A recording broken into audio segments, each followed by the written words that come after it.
میری خواہش بھی یہی ہے کہ جلدی سے جلدی یہ چلے جائیں تو ایک انٹرم گورنمنٹ آئے جو نو ڈاؤٹ سپریم کورٹ سے بہت توقعات ہیں کہ ان کے بیک اپ میں اگر آرمی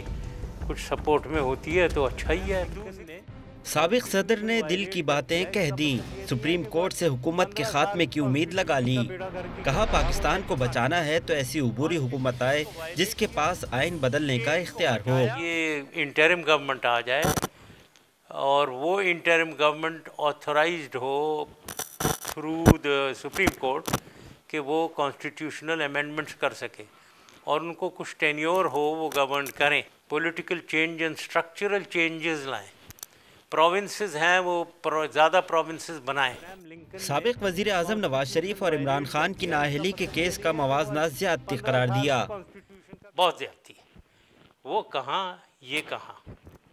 وہ ایک آنیسٹ آدمی ہے، دیر از نو ڈاؤٹ، اور میں جانتا ہوں، یہ میں پرسنلی جانتا ہوں،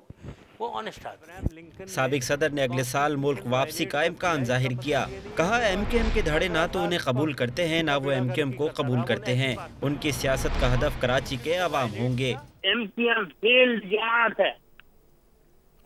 مہاجر نام بہت گندا نام ہو گیا، اگر آپ پنجاب میں جائیں، میں تو پنجاب میں ہی رہتا ہوں نا، فیلڈ نام ہے، یہ مہاجر نام خراب، ایم کیو ایم تو گالی بنی ہوئی ہے،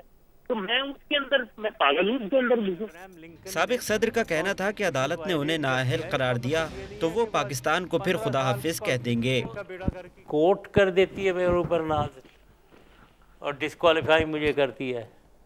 تو پھر وہ اور بات ہے، پھر میں ظاہر ہے کورٹ کا کہنا سپریم کورٹ تک چلے جائیں گے، اگر وہ بھی نہیں، وہ بھی اس کو ایسے ہی دیکھ رہے ہیں تو پھر آرام سے بیٹھیں گے، پاکستان تیرا اللہ ہی حافظ دوبارہ کہہ دیں گے۔ سابق صدر نے پیپلز پارٹی پر بھی تنقید کی، الزام لگایا کہ پی پی نے سندھ میں لوٹ مار مچائی ہوئی ہے، آئین میں ترامیم ہو تو تبدیلی آ سکتی ہے۔